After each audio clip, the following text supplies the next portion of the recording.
Fine, I'll marry him. The emperor intended to arrange a marriage for the dying ninth prince. My sisters all refused to marry him, crying in fear, but I smiled. Was there anything more carefree in the world than having wealth, status, and no husband? Yet after marrying him, I'd had dozens of mourning gowns tailored, and the ninth prince still refused to die. He even invited me to share his bed every night. He said, "My lady, it's so cold sleeping alone. You'll marry him." Father let out a sigh of relief after hearing this and nodded. "You're indeed the most suitable one. I am Jiangyu, the most unloved eldest young lady of the Jiang mansion. My mother died giving birth to me, and father blamed me for having a hard fate, never showing me a shred of affection since I was a child. The emperor's marriage edict had come. The ninth prince was both unfavored and gravely ill. Father could not bear to send any of his daughters to suffer, except for me." I suddenly smiled. In truth, he was right. I was indeed the perfect fit, for marrying the ninth prince was far more comfortable than staying in this house. "She can't marry. The eldest young lady is betrothed to cousin Song." My wet nurse stepped forward to protect me.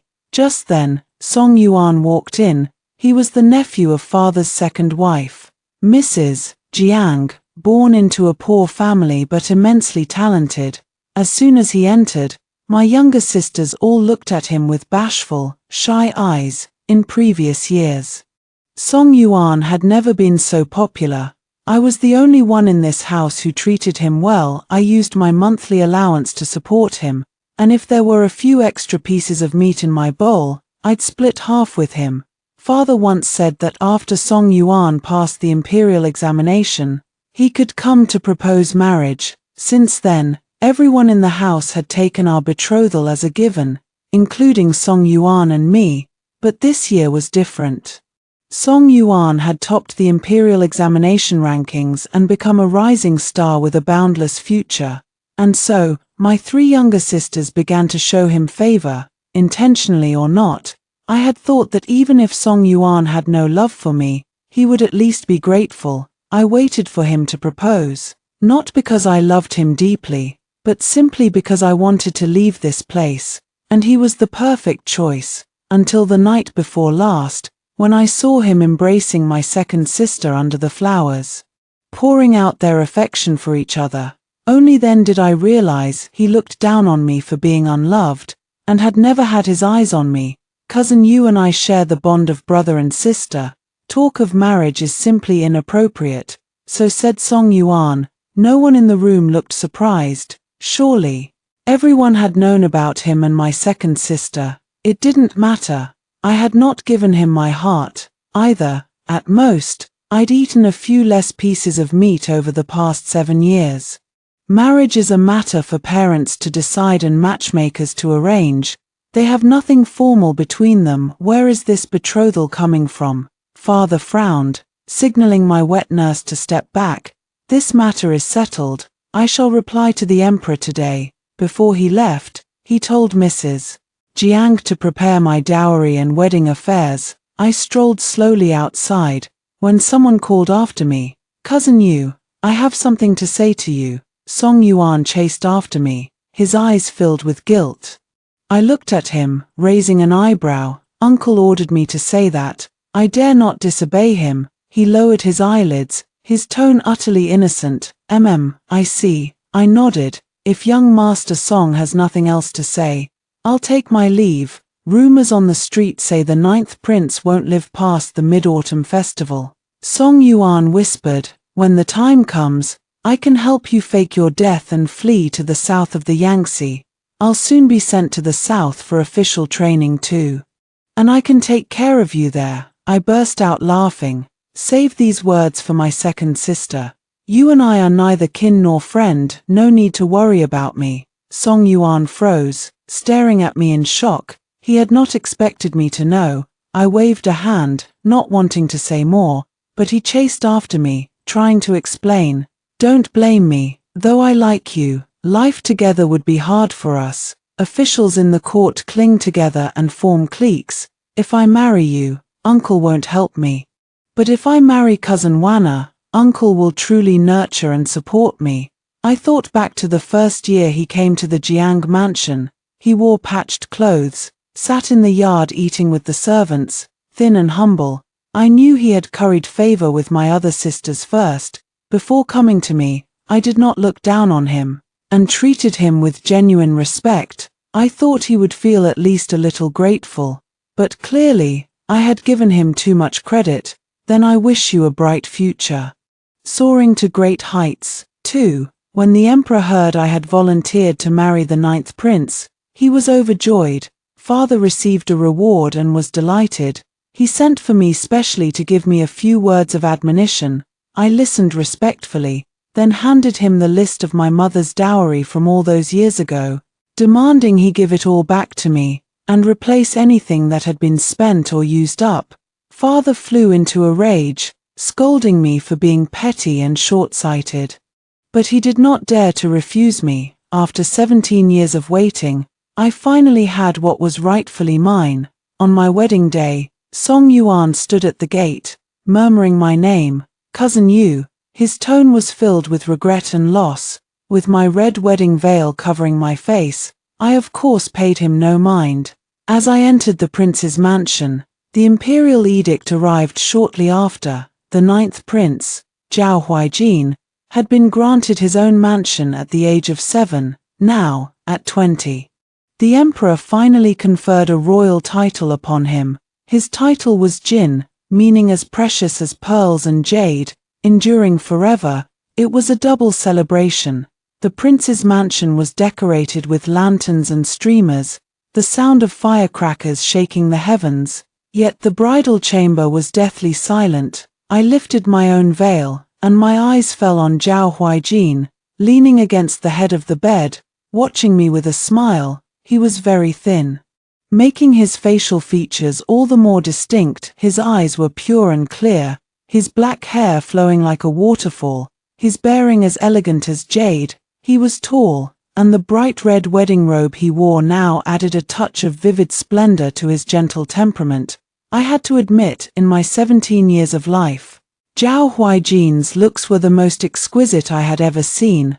I was very satisfied. Though his health was poor, this face was a feast for the eyes. He smiled softly at me. His voice warm and kind. Was the journey smooth? His voice was beautiful too, like light jade beads rolling on a plate, like the low pluck of a chain string, able to calm one's heart in an instant. I removed my own phoenix crown and sat down on the stool beside the bed. It was all smooth sailing. Your Highness, are you tired today? He shook his head. I've been lying down all day. How could I be tired? He looked at me with an apologetic expression. I'm sorry you've been wronged because of my poor health. I was not wronged, but I had not expected him to say such considerate words. You are too kind, Your Highness. I have married above my station. How could I feel wronged? Jiang. He paused, then said, my courtesy name is Huijin. How should I address you? Jiangyu. I have no courtesy name. Your Highness may call me whatever you wish. He nodded slightly, falling silent for a moment. Jiangyu, you may move about the mansion freely. If you need anything, you may come to me at any time, or go to Eunuch Wang. I nodded. He went on, his tone as gentle as a trickling stream. Naturally, you are the mistress of this house. Do not be constrained by etiquette. If you wish, you may make all the small and great decisions here yourself. As he finished speaking, he coughed twice, his cheeks flushing slightly. I poured a cup of warm tea and handed it to him. He stared at me for a moment in surprise, then whispered a quiet thank you. He drank the tea with refined manners. When he lowered his eyes, his long eyelashes cast a faint shadow, making him look like fragile white porcelain. Elegant as jade, pure as an orchid, divine as a god. This was what it meant.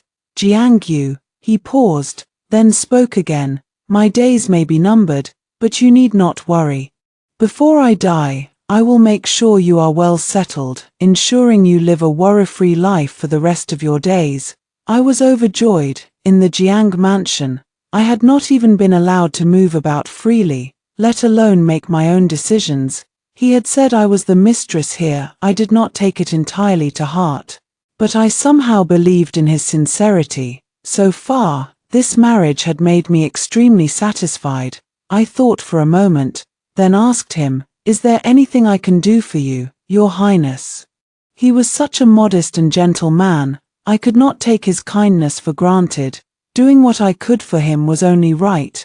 A simple exchange of favor for favor, manage the household affairs, handle the daily trivialities, or perhaps, bear you a child or two, I asked earnestly. He stared at me in shock, his face flushing bright red in an instant.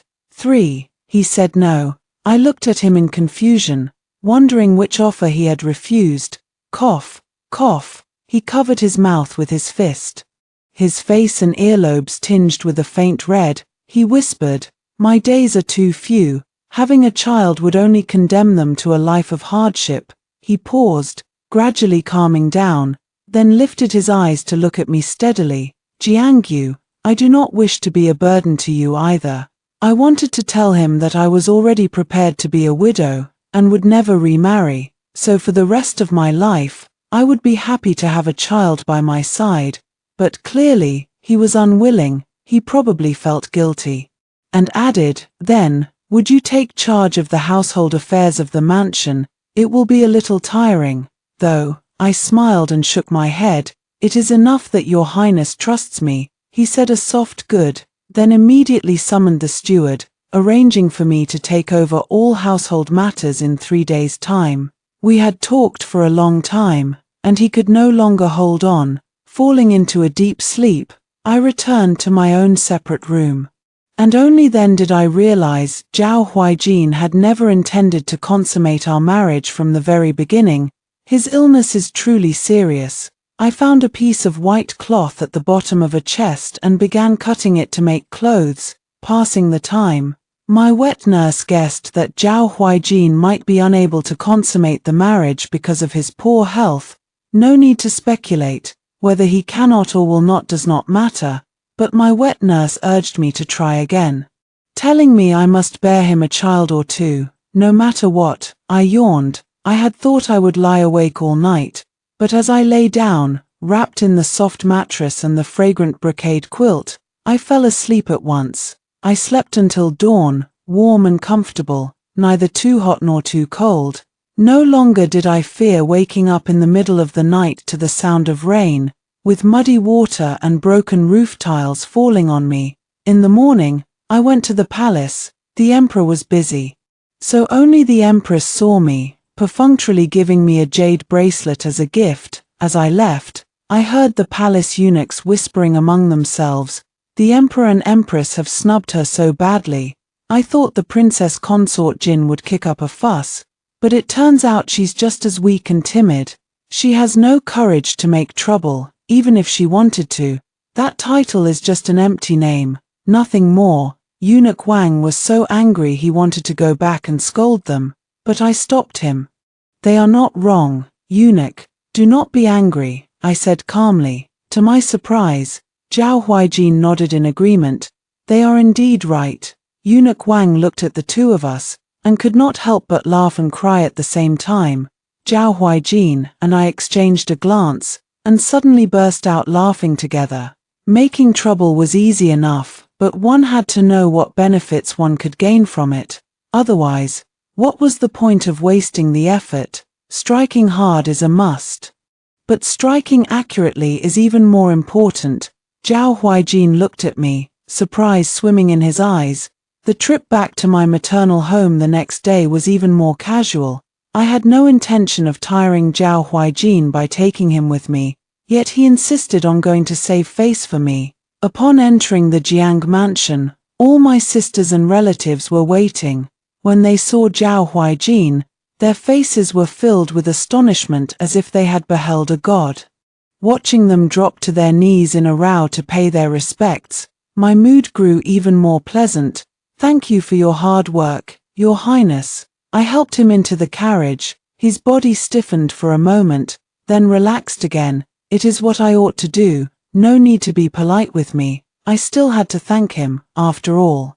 No matter how hard I tried on my own, I could never make my father kneel to me. In this regard, Zhao Huijin had an innate advantage. Managing the household affairs of the prince's mansion involved more matters than I had imagined. Putting aside the external social interactions for the time being, even the internal accounts of each department would keep me busy for a while. These accounts look clear at a glance, but once you start sorting them out, they turn into a complete mess. After reading the account books, I said to Eunuch Wang, "Are there any off-limits areas? If not, shall I take action?" Eunuch Wang stared at me in surprise, presumably curious about how I intended to act. He said there were no off-limits areas and told me to make my own decisions, so I did not hold back. The next day, I took the account books and met with each steward one by one. I've looked closely at the outer courtyard's procurement expenses. They increase by 10 taels every month. How do you manage that? Such petty tricks only worked because there was no woman in charge of the mansion, allowing them to brazenly exploit the loopholes. The steward denied it and spouted nonsense. "You don't handle these matters, so you wouldn't understand. Prices for goods outside go up every month. Is that so?" I tossed the price list I had obtained in front of him. "I buy a catty of meat for 40 wen, yet you pay 50 wen a catty for 40 catties. How exactly did the price go up? Tell me, and I'll stand up for you." That day, the prince's mansion was bustling, with the crack of wooden paddles striking flesh echoing one after another. During dinner, I told Zhao Huijin about the matter, and he actually laughed. "Did it work?" he asked. Of course it did. I leaned a little closer to him and whispered. I didn't take a one-size-fits-all approach. The punishment was determined by the amount of money embezzled and the culprit's attitude. Zhao Huijin nodded in approval. Rewarding merit and punishing wrongdoing clearly, with consistent rules. This way, they can't resent you, and they'll learn your rules. They'll act in accordance with them from now on. Very well done. Thank you for your approval, Your Highness. I clinked my cup against his. He smiled softly. You've worked hard. It's only right, I smiled back. Half a month later, I had complete control over the household affairs of the mansion. In the 8th lunar month, Zhao Huijin personally handed over the external affairs to me as well, his shops, farmlands, tea plantations, and orchards. Though scattered and not overly extensive, there were quite a few of them. His Highness trusts you, but you shouldn't overwork yourself. There's no need to be so meticulous about everything. My wet nurse felt sorry for me. When working for someone else, how can you be lazy? I tapped the abacus, not lifting my head.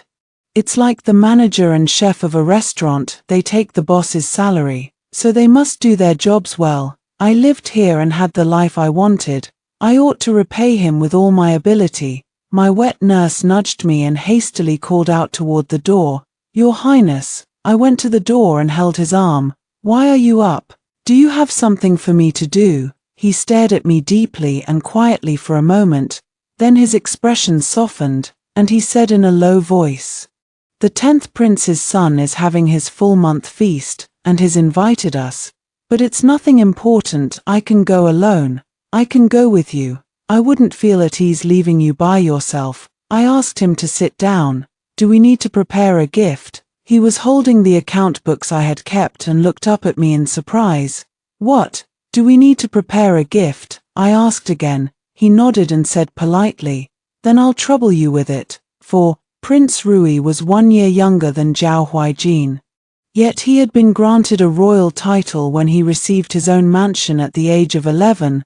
The Prince Rui's mansion was resplendent and magnificent. In comparison, our Prince Jin's mansion was like a humble household.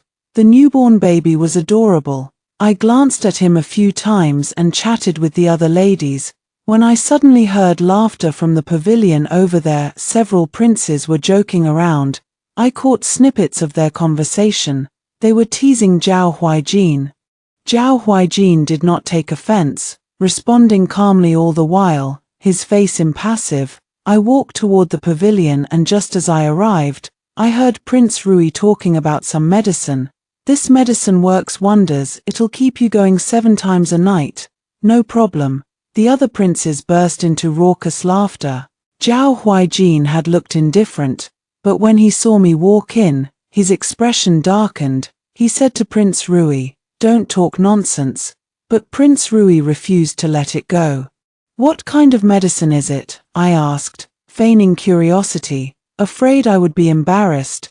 Zhao Huijin held my hand and shook his head, telling me not to ask. Prince Rui, however, persisted. He had been used to teasing his sickly, unfavored 9th brother since childhood.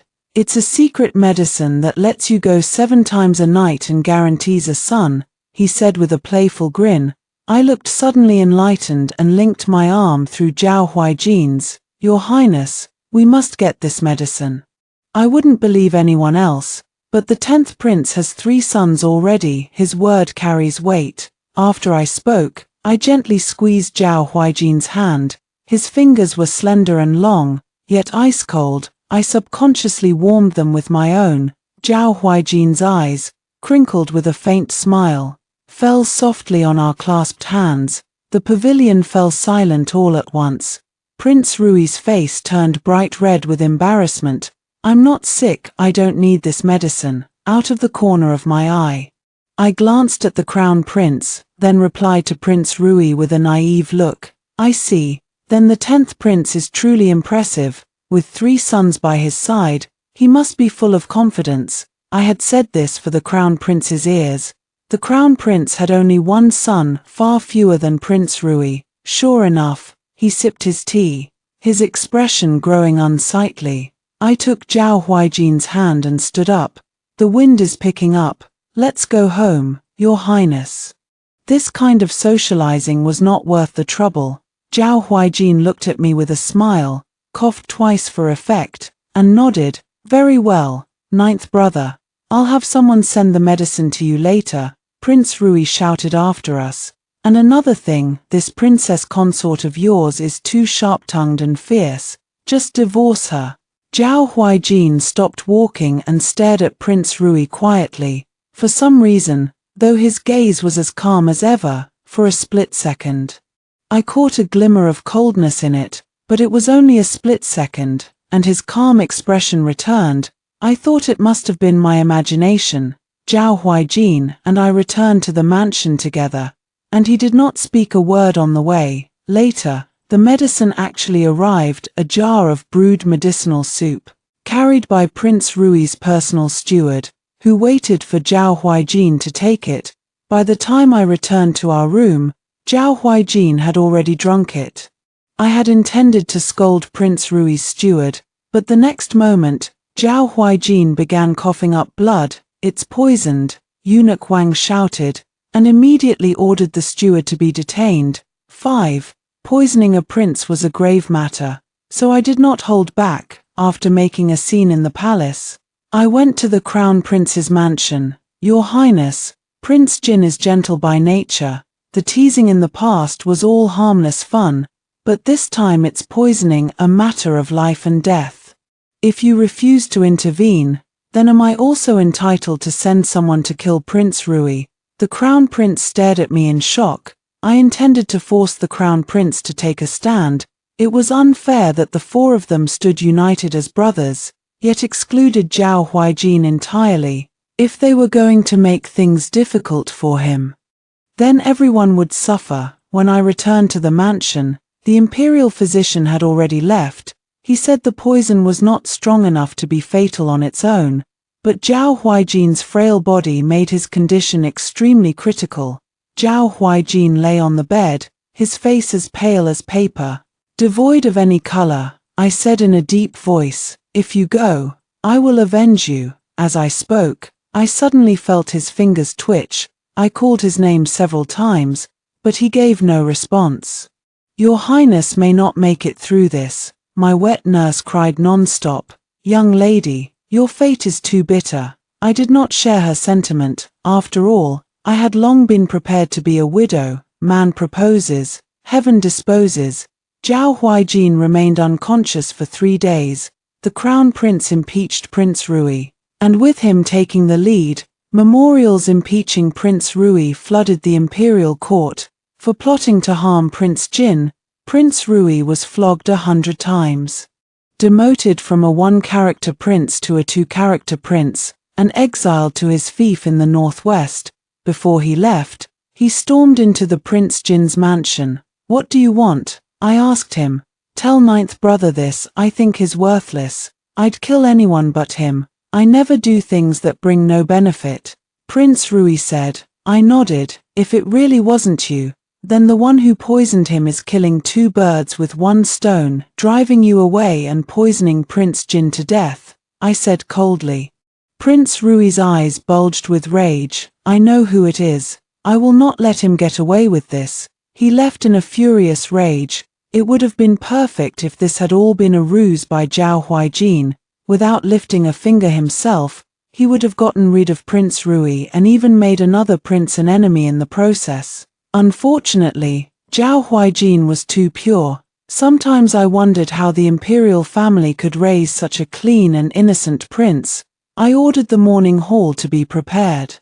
The imperial physician said Zhao Huijin could pass away at any moment. I could not sleep that night, so I sat by his bed to keep him company. These past few days, the weather had turned a little hot again, so I had changed into light white clothing. After staying up for 2 days, Zhao Huijin was still alive, but I could no longer hold on. When I woke up the next morning, I found myself lying beside him, yet I had no recollection of how I had gotten into the bed. That night, I had a dream.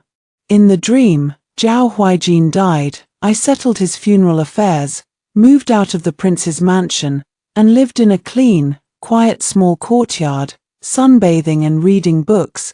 That sense of freedom, ease, and comfort made me wake up laughing from the dream. As I opened my eyes, I met Zhao Huijin's smiling gaze head-on. He was resting his head on his arm, and there was no sign of avoidance or anger at me for sleeping beside him. Instead, he smiled and asked, "What dream were you having, my lady, that made you laugh so happily?" I froze for a moment, coughed awkwardly with a guilty conscience, and said, "I dreamed that your highness woke up, so I was happy. I never thought you'd really wake up. This is such a great joy." But he raised his eyebrows, his gaze falling on the morning gown I had just made. Draped over the back of a chair, I had nothing to do, so I made it at random. I pointed to the morning gown and explained, "It hasn't been dyed yet. I'll have it dyed peach pink tomorrow." Zhao Huijin suddenly laughed out loud. "You look beautiful in anything, my lady," he said. I made an excuse to fetch the physician, flusteredly got out of bed and left, and immediately ordered the morning items to be put away. When I returned to the room to wash up, it suddenly dawned on me he had not called me Jiang Yu, but my lady. Why did he call me that? "Your Highness has escaped this disaster by a hair's breadth. He is blessed with boundless good fortune." My wet nurse was the happiest, because I would not have to be a widow after all. I looked at the more than a dozen morning gowns with a troubled expression. 6. It seemed Zhao Huijin had pulled through this ordeal. Even the imperial physician exclaimed in surprise that he was blessed by heaven, daring not to take any credit for himself. I could only silently tuck the morning gowns back at the bottom of the chest. Zhao Huijin was going to the palace to express his gratitude. He had looked quite well yesterday, but this morning, his complexion was pale again. "Can you walk?" I asked him. "I can hold on, though. I may have to trouble you to support me on the way, my lady," he said with a face full of apology. "It's fine, it's what I ought to do." I helped him onto the carriage and draped a blanket over him. The carriage jolted, and he swayed unsteadily. "If you don't mind, you can lean on my shoulder," I said with concern. "May I?" he asked. I nodded. He slowly rested his head on my right shoulder, and I looped my left arm around him to support him. "Are you tired, my lady?" he asked. I shook my head. "Not tired, it's only right." He let out a soft hum. Upon entering the palace, the emperor saw him and even personally called for the imperial physician to inquire about his condition. Prince Rui's mother came in with a fierce air, but when she saw Zhao Huijin clinging to his last breath, her anger deflated at once.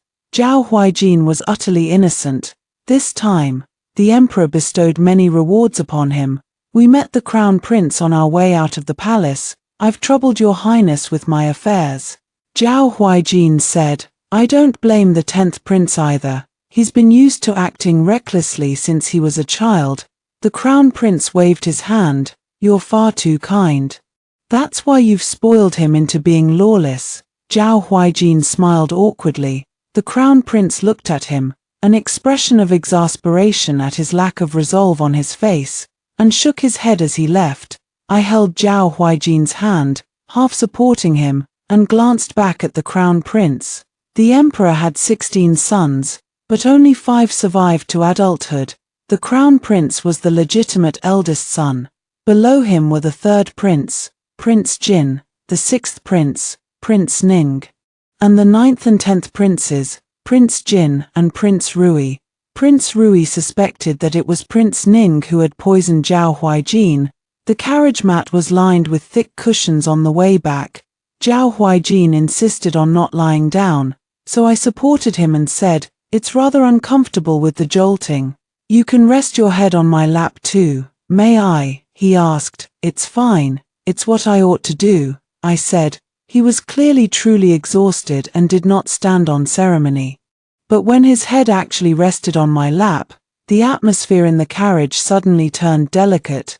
My mood grew complicated along with it. My lady, he suddenly spoke. I answered and asked, What's wrong? Are you feeling unwell somewhere? He looked up at me, and I lowered my head to meet his gaze. What do you like? I paused. Hobbies, colors, ornaments, food preferences. He listed many things. I had little demand for material possessions, and said casually, I like light colors. I don't care much for ornaments and rarely wear them on ordinary days. As for food, I'm not picky. He kept looking at me as I spoke, listening very earnestly. His gaze when looking at people was extremely focused. If one fell into it, one would have the illusion that his eyes held only you. So I averted my gaze. Light colors, he repeated, lost in thought. I remember there are fabrics from the south of the Yangtze in the treasury. You'll surely like them. I did not stand on ceremony and thanked him. He had spoken casually, so I thought they were just ordinary fabrics after all. There had been no women in his mansion for more than a decade. But I was truly shocked when the things were delivered. 12 bolts of fabric, all kinds of light colors and all extremely precious, and headdresses from gold to jade. From intricate and gorgeous to fresh and elegant, filled an Arhat bed. I stared at him in astonishment. Cough, cough, a hint of a smile flashed in his eyes. I've kept them for a long time. Fortunately, you're here, so they can see the light of day again. I did not know whether to laugh or cry. I had thought Zhao Huijin was not well off. After all, he was unfavored and held no official post, and relying only on the mansion's properties, he should have only been able to make ends meet.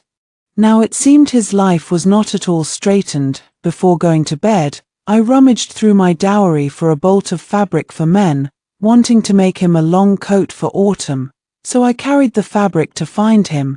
Just as I walked out of the courtyard, I heard Eunuch Wang whispering and scolding someone through the wall. Go and make it clear none of the 12 bolts of fabric and headdresses her ladyship got this afternoon are to be sold in the shop any longer. If her ladyship finds out they were just bought, I'll break your bones. I got so busy I forgot. I'll go right now. Her ladyship never goes out. She'll never find out for sure. Eunuch Wang did not respond to that, paused, and then scolded again. Be more sharp-witted in your work, if I have to flog someone. Yours will be the first to bloom. The young eunuch laughed and begged his master to calm down, and the two walked away, their voices fading into the distance. 7.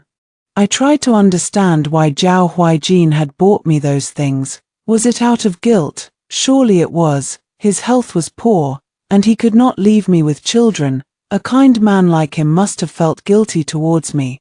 But I wanted to tell him that he owed me nothing. Human affection is the most unpredictable thing. So, to give nothing is to have no disappointment, to ask for nothing is to have no need for guilt. Yet I still stood in the courtyard for a long time, I could not say why. After a long while, I let out a heavy sigh and went to find him anyway. I wonder if your highness likes this shade of blue. He had been lying down, but now he sat up, raised his eyebrows at the fabric, and asked, for me, I did not mention what I had just heard, pretending I knew nothing. If your highness does not mind, I want to make you a garment. Will you make it yourself? He asked. I nodded. My sewing skills were quite good in previous years. My wet nurse and I would take on work at a clothing shop to earn some silver to supplement our needs. I don't mind at all. He got out of bed and stood in front of me, his cheeks slightly flushed. Do you need to take my measurements? I froze for a moment. In truth, there was no need to take them myself. I could just ask the mansion's embroideress for them. Then wait a moment. I'll go back to get the soft ruler. He smiled. Thank you for your trouble. When I came back, he had taken off his outer robe and was staring absently at the fabric in a thin inner garment. He had a fine figure. Though thin, he did not look weak, but rather tall and stalwart. I averted my gaze and took his measurements. What are you thinking about, your highness? I paused and asked. Has autumn arrived? His tone was a little melancholy. I stood on tiptoe to measure his shoulders and replied casually, yes, the Mid-Autumn Festival hasn't arrived yet. But one can feel the coolness at night already. He hummed. No wonder I feel cold at night. Cold? I looked up at him. Shall I add another quilt for you? He shook his head. The quilt is already thick enough. Adding another will make it uncomfortable to lie under. He frowned and said helplessly, forget it then. I glanced at his bed. When I slept there a few days ago, I had not thought the quilt was thin. His health was poor, so his feelings must be different from mine. We have to solve the problem somehow. If you don't want to cover up more, then how about laying more cushions? I asked. I looped my arm around his waist, leaning close to check the numbers, and suddenly looked up, meeting his eyes. My heart skipped a beat. He looked at me and smiled softly. I thought his smile held a deeper meaning, so I stepped back a few steps. He seemed not to notice my reaction, and only asked lightly, how many days will it take to make the garment, my lady? It must have been my illusion, I replied. 3 days. Is that all right? He smiled and nodded. That's fine. Then I'll go back. You should rest early. I held the fabric and walked out the door. He saw me off to the gate. The moonlight was bright and clear, like a silver shawl spread down from the sky. Beautiful. He followed me out. It's cold outside. It's fine. I'll see you back to your courtyard and then come right back. I won't get sick. He walked slowly. The short path of a dozen steps took us 3 times as long as usual. When I reached my courtyard, I worried about him going back alone, so I had to see him off again. On my way back, I suddenly laughed. I thought this back and forth seeing each other off was rather childish, and I had only just realized it, belatedly. When the garment was finished, Zhao Huijin put it on at once. It's a little hot today. Do you want to change into something thinner? I'm afraid of the cold. This thickness is just right. He stroked the hem of the garment, standing in front of the mirror quite satisfied.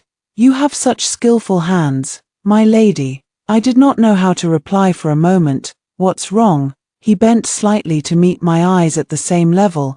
Are you feeling unwell? I shook my head, poured him a cup of tea, and changed the subject. By the way, I heard the emperor received a sorcerer, who can tell fortunes and even refine immortality pills. His surname is Ma. They say he's a stranger from overseas. I haven't seen just how capable he is yet, he replied casually. I thought sorcerers like this were rather dubious. The emperor was only 46 this year. Was he already going to start cultivating immortality and Taoism on the day of the Mid-Autumn Festival?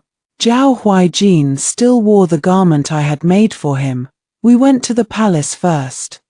The crown prince was not there, and the emperor was talking with the third prince, Prince Jin. and Master Ma by his side. Prince Jin was a very suspicious man. One had to talk in circles with him. Did Prince Jin introduce Master Ma? I frowned on the way back. If so, he's being far too obvious about it. Did he have no regard for the Crown Prince at all? This matter was handled rather clumsily by Prince Jin. I had only asked casually, but Zhao Huijin was quite interested. How so? 8.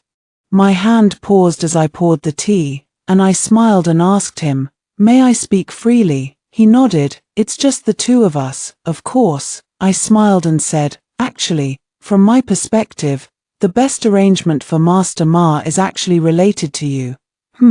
He paused. "I think Master Ma is an old acquaintance of yours. You set a trap for him to meet Prince Jin, and then Prince Jin introduced him to the Emperor. Prince Jin thus gains the Emperor's favor, adding wings to a tiger, and fights the Crown Prince to a standstill, neither able to gain the upper hand." Zhao Huijin stopped drinking his tea and looked at me in some surprise. When two tigers fight, one must be injured. No matter what the outcome is, it will be to your advantage. I finished speaking and looked at him with a smile. Interesting. He stared at me deeply. This advantage is indeed no small matter. I nodded. Though, I know you have no energy for such things, nor any interest in court affairs.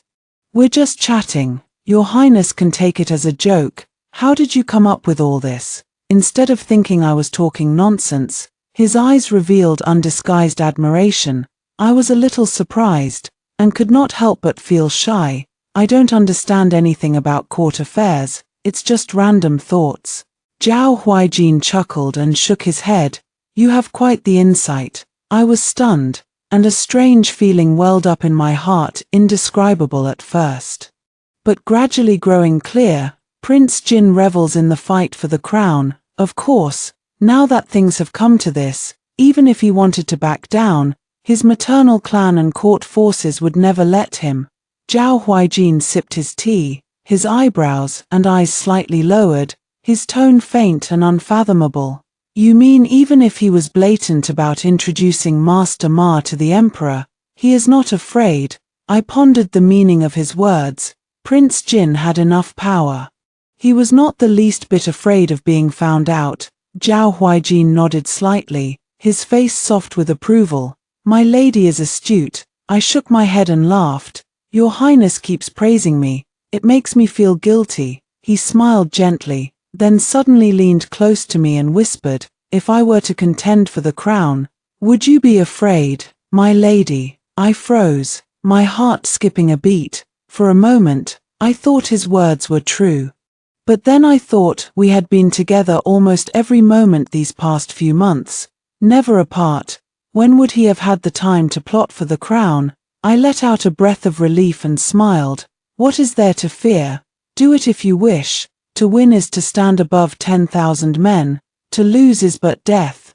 Zhao Huijin stared at me intently, then suddenly raised his hand and stroked my head, his voice soft. My lady is truly a heroine among women. I was astonished, then laughed with him. After months of living together, Zhao Huijin and I got along in perfect harmony. We talked of everything, family trivialities, farmlands and shops, the undercurrents of the court. I often thought, if only his health were good, living like this with him, though not as quiet and carefree as being a widow, would still be wonderful. In the court, things with Master Ma did not unfold exactly as I had imagined, but the direction of events was just as I predicted. The Emperor has let General Qin take over military power in Morbei. Is he not Prince Jin's uncle? A few days later, during dinner, Eunuch Wang spoke of court affairs. He is, Eunuch Wang said indignantly. The Emperor now spends all day with Master Ma studying the art of immortality cultivation. He dotes on Master Ma and Prince Jin to no end. I raised an eyebrow and looked at Zhao Huijin. Zhao Huijin ladled soup for me and smiled. Speak your mind, my lady, no need to hold back. Your Highness, if our household is to stay out of this entirely, we must remain strictly neutral, lest the victor settle scores with us in the future. I smiled. Our household. He raised an eyebrow. a tide of laughter rising in his eyes and crinkling their corners. I was confused. What was he so happy about? Very well, I'll listen to my lady, he smiled. That day, Zhao Huijin and I were playing chess in the mansion when the Crown Prince arrived uninvited. 9. The Crown Prince looked at our chessboard, his voice tinged with envy. Only you, ninth brother, have such leisure, spending an hour on a single game of chess. My princess consort's chess skills are on par with mine. This game has been a fierce stalemate for 2 hours already. Zhao Huijin acted as if he did not understand the Crown Prince's implication, asking innocently, "Does your highness have a clever move to get me out of this predicament?" The Crown Prince waved his hand and smiled bitterly. "I have no such idle pleasures as you. Come with me. I have something to ask you." The Crown Prince signaled for Zhao Huijin to follow him to another place to talk. "But look, this chess game." Zhao Huijin looked troubled, reluctant to leave. "Why not speak here? My princess consort is no outsider." The Crown Prince frowned tightly, glanced at me, and seeing I had no intention of leaving, he had to sit down and get straight to the point. "I see your health has been getting better lately, so it's all thanks to my princess consort's care." Zhao Huijin cut him off mid-sentence, praising me without a second thought. I of course took the hint and smiled. "Your highness flatters me. I have only done my duty." The Crown Prince's frown deepened. "It has been snowing in Morbay for 10 consecutive days. A snow disaster is imminent. Ninth brother, this is a great matter. I do not trust anyone else. You must go there." Zhao Huijin pointed to the move I had just made. "My lady, I wish to take back this move." He reached out to pick up a chess piece. I slapped his hand away. "Your highness, there is no taking back moves in chess. Put it back at once. Just one move," he said. "Not even one move," I retorted. "Very well, very well. I'll listen to my lady." He put the piece back helplessly, then looked up at the Crown Prince. "What did your highness say just now?" The Crown Prince shot to his feet in anger. "Look at you. In the past, when your health was poor, of course you had to rest. But now that you are better, you still have no ambition whatsoever. Everyone says you married a good princess consort, that she has made you well again. But in my eyes, this princess consort of yours ought to be divorced. Ninth brother, beauty is a disaster that leads one astray." I raised an eyebrow. Did others really think I had ensnared Zhao Huijin with my looks? It was a novel perspective, one I had never heard before. I did not mind the words, but Zhao Huijin's face darkened. He said coldly, "If your highness has no other business, you may leave. My health is poor, so I will not see you off. You." The Crown Prince, seemingly having held in his anger for a long time, pointed furiously at him, then at me. "You foolish, dull woman." Zhao Huijin suddenly swept the chessboard off the table and said in a cold voice, "Guards, see the Crown Prince out." 10. The Crown Prince had probably never seen Zhao Huijin lose his temper before, and was clearly shocked. After the Crown Prince left, Zhao Huijin sat in silence, twisting a chess piece between his fingers, not speaking for a long time, yet an aura of sharpness I had never seen before emanated from him. I called to him tentatively, "Your Highness." The sharpness around him dissipated in an instant. He looked up at me. "Pay no mind to those groundless words, my lady." I did not mind, but his reaction had caught me completely off guard. Was he angry because the Crown Prince had called me foolish and dull? I was a little surprised, unable to fathom his thoughts. But just now, that vague feeling I had had before grew clear once more. I thought of how the emperor had fathered 12 sons, yet only 5 had survived. One could imagine how brutal the harem struggles had been back then, and of these 5 survivors, the Crown Prince was the empress's son. The mothers and maternal clans of the other 3 princes all wielded immense power in the harem and court. Only Zhao Huijin, he had no mother to aid him, no maternal clan to support him. Surrounded by wolves in the harem, danger lurking everywhere. Zhao Huijin's survival to this day was truly remarkable. I slowly picked up the chess pieces. Sorting through my thoughts bit by bit, the Crown Prince did not come back after that outburst, but Prince Jin paid a visit, and their meeting was just as unpleasant, with Prince Jin storming off in a rage. As the two tigers fought, Prince Jin, who had never meddled in court affairs, had unexpectedly become the focus of their fight for support. It seemed this struggle would soon have a winner and a loser. Another 7 or 8 days passed, and Zhao Huijin suddenly asked me, "Father is going on the winter hunt in Nanshan in a few days. Would you like to go and watch?" At his words, I looked up at him, studying his expression, then nodded. "It must be quite interesting. Then I'll go and watch." "Very well," he said.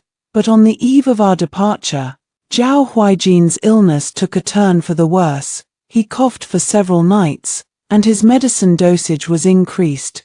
Eunuch Wang insisted that I be the one to deliver his bedtime medicine. I still had a lot of work to do, and hesitated.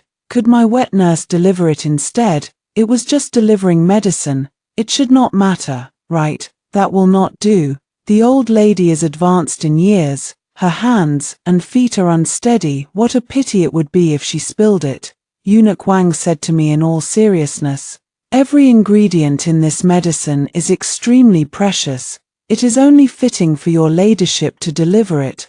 I could not believe his words. If my wet nurse was not suitable, I had young maids in my courtyard.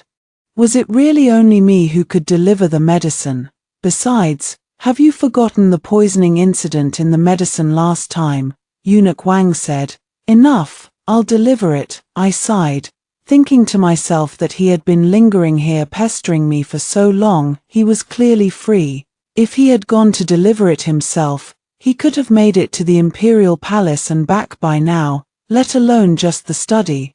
I knocked on the door. Zhao Huijin was sitting at his desk carving a seal. When he saw me, he smiled. "Why are you here?" I had no wish to come, but I could not stand Eunuch Wang's scare tactics. "Your medicine is here, Your Highness. Will you drink it while it's hot?" he hummed in response, not lifting his head.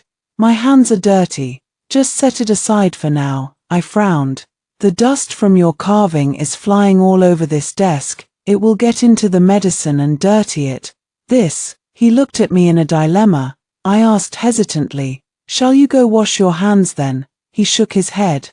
"This seal cannot touch moisture until it is finished."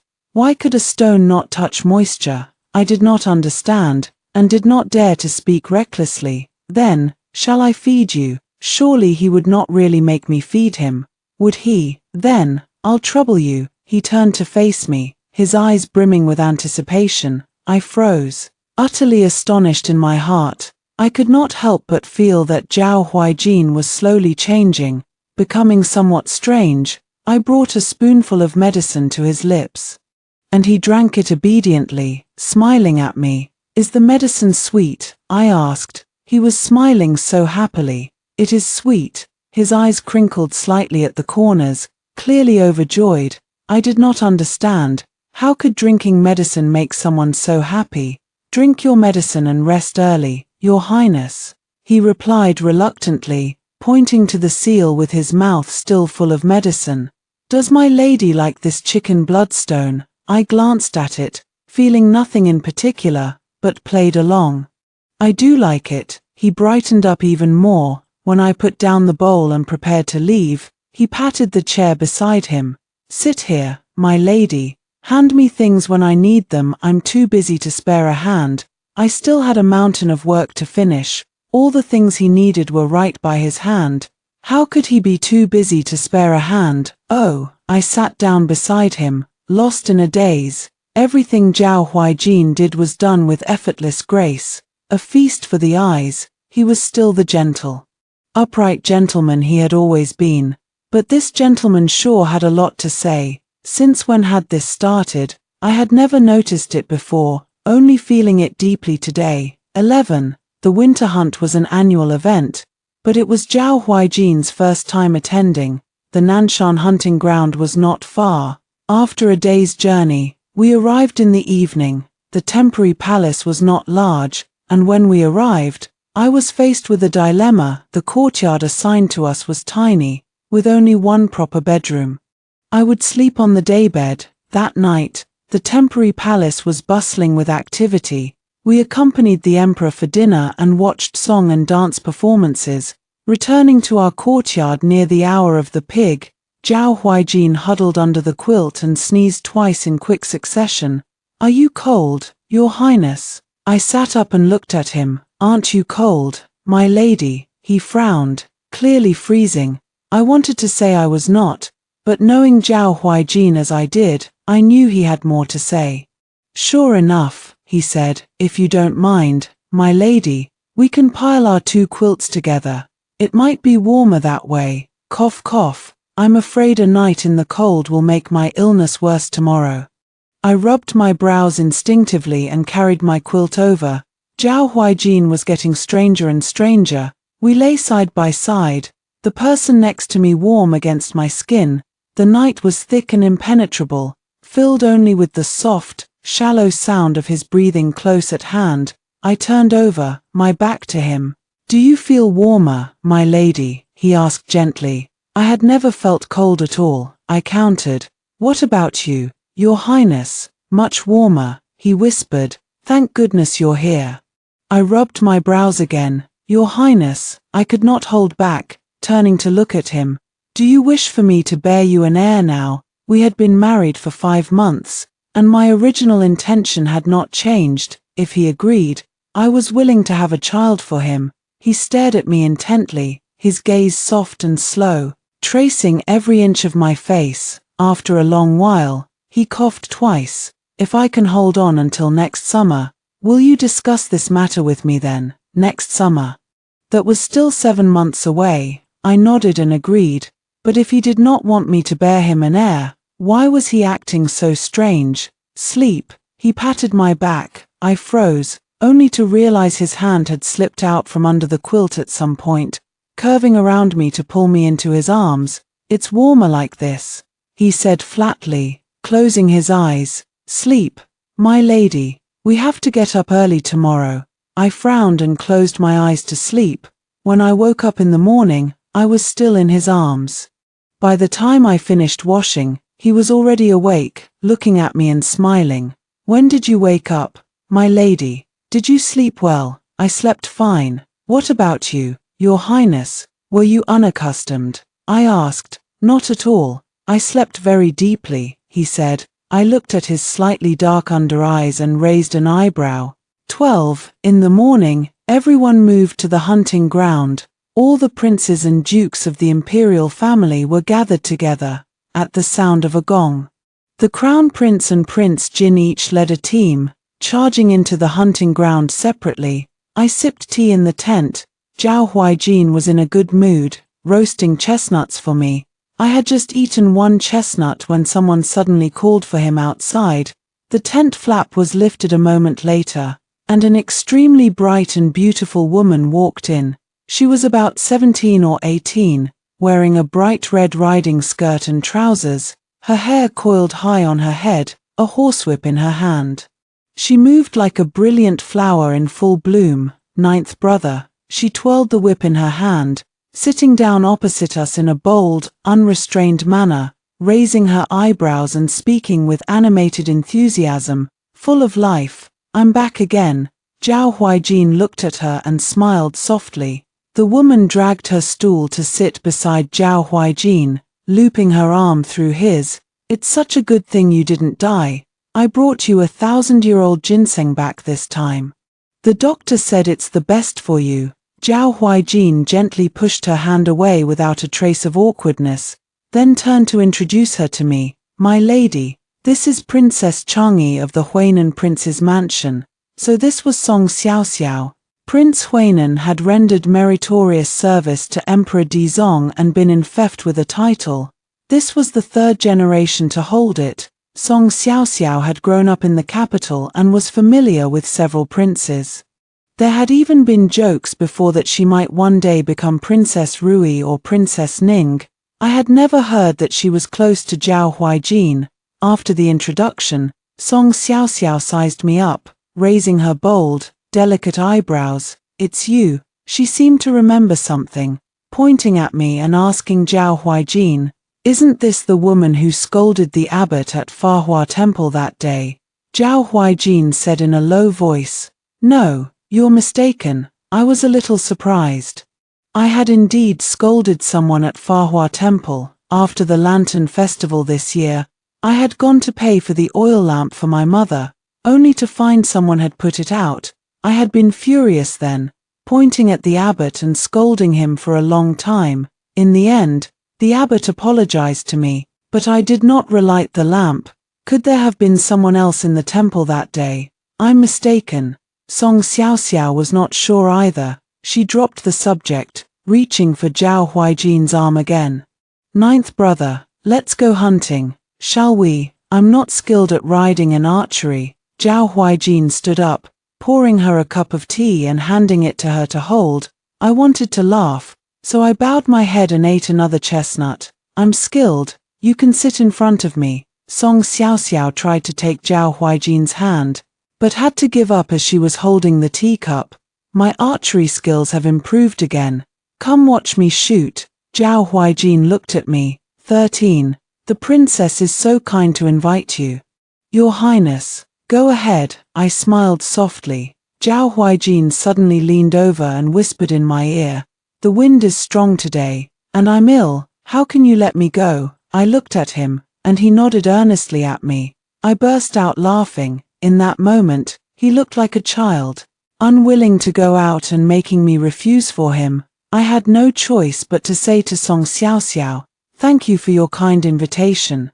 Princess, my husband is ill and should not be in the wind. Can we do this another day? Song Xiaoxiao stared at Zhao Huijin in astonishment. Ninth brother, you, I listened to my lady. Zhao Huijin smiled. He actually seemed to enjoy being controlled by me. Ninth brother, you've changed since you got married. Song Xiaoxiao frowned. You weren't like this before. Zhao Huijin looked as if he did not understand the implication of her words, even going so far as to impart experience to Song Xiaoxiao. You should get married soon too. You'll change after marriage. Song Xiaoxiao looked at me, then at Zhao Huijin, set down her teacup and left. I bit into a chestnut, looking at Zhao Huijin with a half smile. Why go to such trouble? Your Highness, riding and archery are boring. Zhao Huijin said casually. It's much more comfortable to stay here with my lady, warming ourselves by the fire. I smiled, tilting my head to look at him. He poked at the charcoal fire, his voice as if coming from far away, faint and ethereal with a tinge of loss. It's just that you agreed so readily, my lady. Why should I not have agreed? I see. I'll know how to act from now on, I said. He stared at me deeply and sighed. He seemed unhappy again for some reason. Your Highness, Eunuch Wang came in, his voice lowered. 2 men are missing from the Crown Prince's team. The Emperor has ordered you to take their place. I froze, surprised. Let your Highness go. Eunuch Wang nodded solemnly. It's the Emperor's edict. I'll go. Zhao Huijin handed me a warm chestnut. Do not worry, my lady. I'll be back soon. I was still worried. He had said he was not good at riding and archery. That vast forest, covered in thick snow, danger lurked everywhere. Are you worried about me? My lady, he suddenly asked. Of course I was worried about him. The question was absurd. He laughed. Then take more men with you, I urged. He nodded, glancing back at me before walking out of the tent. 14. Zhao Huijin had left at the hour of the dragon, and 3 hours had passed since then. The sky was gradually darkening. The sound of horse hooves came from outside. Prince Jin and his men were back. Has the Crown Prince or your Highness returned yet? I asked Eunuch Wang. Have you sent someone to look for them? Eunuch Wang looked at the sky, his voice low. We've sent men. It looks like there'll be a heavy snowstorm soon. Half an hour later, they still had not returned, but the snow was falling harder and harder. It blotted out the view, the heaven and earth covered as if by a thick curtain. The men who had gone to search came back once, then left again with more people. Song Xiaoxiao came by, accusing me. Why didn't you stop him? The emperor's edict is hard to defy, I replied. If something happens to him, you'll be a widow for the rest of your life. Song Xiaoxiao stamped her foot. I'm going to look for him. Are you coming? I shook my head. There was no use in my going. If I got lost in the forest, I would only add to the trouble. But regret gnawed at my heart all the same. I should have stopped him earlier. The emperor was strange too. Why would he let Zhao Huijin go? Could it be that the emperor was also taking this opportunity to make the brothers get along, letting Zhao Huijin help the crown prince suppress Prince Jin? It was absurd. He's good to you for nothing. Song Xiaoxiao flicked her horsewhip and rode into the forest in a rage. An hour later, she was carried back. Covered in blood, she had encountered a bear in the forest. Slapped hard on the back, her flesh and blood were said to be mangled. If she had not been found by a search party, she would not have survived. I stood outside the tent with an umbrella. The dark forest was completely silent. It was so cold that even just standing still, doing nothing, was an ordeal. Time ticked by, and they still had not been found. The crown prince's mansion sent out many men, and even Prince Jin led his men into the forest again. The emperor flew into a rage, saying he would deploy troops to search. Do we have any men we can send? I asked Eunuch Wang. No, your ladyship, are you going? Eunuch Wang asked. Forget it, I frowned. I'll just wait here. Eunuch Wang nodded, disappointed. That night, I huddled by the stove. In the second half of the night, I had a dream. In the dream, I found Zhao Huijin in the snow, his body covered in blood, smiling and apologizing to me. The scene shifted, and I was a widow again, still sitting in that quiet courtyard, but this time, there was no sun, only endless falling snow. I woke up when the sky was already bright. My heart was filled with growing unease. Eunuch Wang stumbled in, wrapped in a cold wind. I stood up. Have they been found? He nodded, his face extremely dark. What's wrong? I held onto the back of a chair. Eunuch Wang said in a low voice, the crown prince is dead. A buzzing sound filled my head. What about your highness? His highness was carried back, clinging to his last breath. Eunuch Wang cried. The imperial physicians are attending to him. I ran to the next tent. It was filled with imperial physicians. The emperor, like an aged lion, paced restlessly. His hair, still jet black yesterday, was now streaked with white. They were doing their utmost to save Zhao Huijin. The crown prince was dead. Of the 19 men who had gone in with the crown prince, all were dead except Zhao Huijin. How is he? The emperor roared. The director of the Imperial Medical Academy fell to his knees with a thud, his voice trembling. His Highness's body has always been frail. Now he has 2 sword wounds and was frozen all night. I'm afraid he faces a great trial ahead. My heart sank at once. The next day, the imperial carriage returned to the capital, accompanied by the crown prince's body and the unconscious Prince Jin. An investigation was launched into who had ordered the assassinations of the crown prince and Prince Jin. I paid no heed to it all. Imperial physicians came and went every day, and I moved all my work into his room. No matter the outcome, I would guard the prince's mansion well for him. The home must not fall into chaos. Your ladyship, Eunuch Wang said in a low voice, Master Jiang has arrived. Father, I went to meet him. His face was filled with anxiety, yet he maintained his composure and dignity. By father's side, Song Yuanjing, dressed in official robes, stared fixedly at me. Father asked after Zhao Huijin's condition, and I told him the truth. I have come today with a task for you. Father signaled for Song Yuanjing to go outside and stand guard. I replied indifferently. Father got straight to the point. Do you know that with the crown prince's death, the court situation has been turned upside down? I said nothing, knowing he did not need an answer from me. Now many suspect Prince Jin of killing the crown prince, Father whispered, but he did not do it. I looked at Father in confusion and asked, so what? There is a task for you to complete. Once it is done, I will personally send you to the south of the Yangtze River myself. Your maternal grandmother's family moved there long ago, with your grandmother and uncle to protect you. You will surely live a more comfortable life there than in the capital. So my maternal family had moved to the south of the Yangtze. He had refused to utter a single word about it for all these years. I still remembered when I was 5 or 6, I had met my uncle. He had held me and cried for a long time, before he left. He secretly gave me a 500-tael banknote, telling me to sew it into my clothes. That money had let my wet nurse and me survive year after year, without starving to death. If there was anyone else in this world I cared about, it was only my grandmother and uncle. What do you want me to do, father? I asked. Take this. He handed me a letter. Deliver it to the emperor in the palace. Say you found it in the prince's study, and beg the emperor to uphold justice for him. I did not need to open the letter to know what was written inside. It was almost certainly a forgery of Prince Ning's handwriting, a letter to Zhao Huijin plotting to murder the crown prince during the winter hunt. In short, he wanted me to use this letter to accuse Prince Ning of being the killer. So father supports Prince Jin. I paused. You used to favor the crown prince. Father cut me off. The crown prince is gone. One must adapt to changing circumstances. What a fine excuse for adaptability. I will think about it and give you my answer tomorrow, I said in a low voice. Father's face tightened. Your uncle has been stripped of his official position for 20 years. If you help Prince Jin, he can restore your uncle to his post.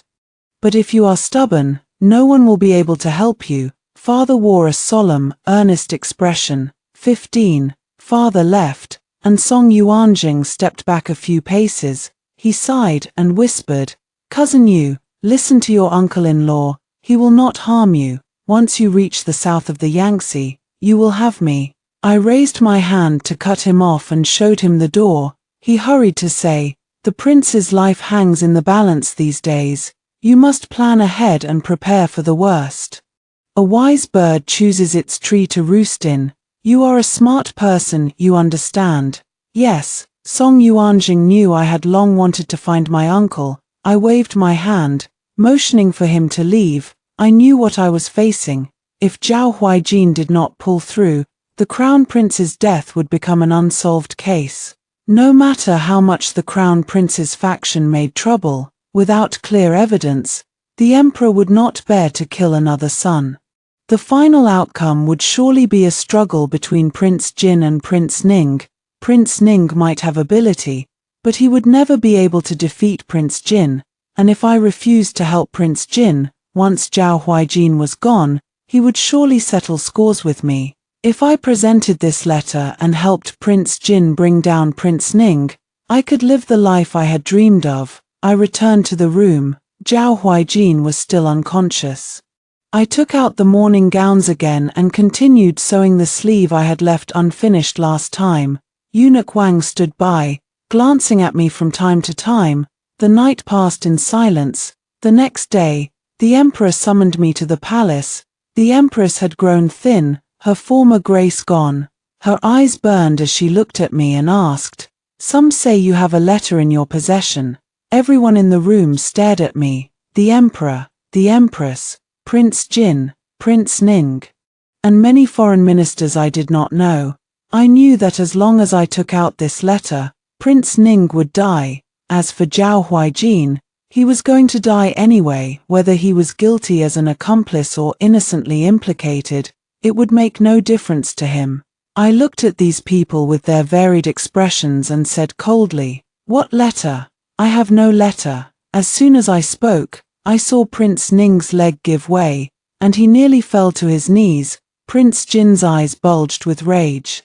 Barely contained, the emperor frowned, and the empress's expression was extremely intriguing as she stared at me deeply. When I returned to the mansion, Eunuch Wang greeted me, his face brimming with undisguised joy. Your ladyship is back. Are you hungry? Cold? I am neither hungry nor cold.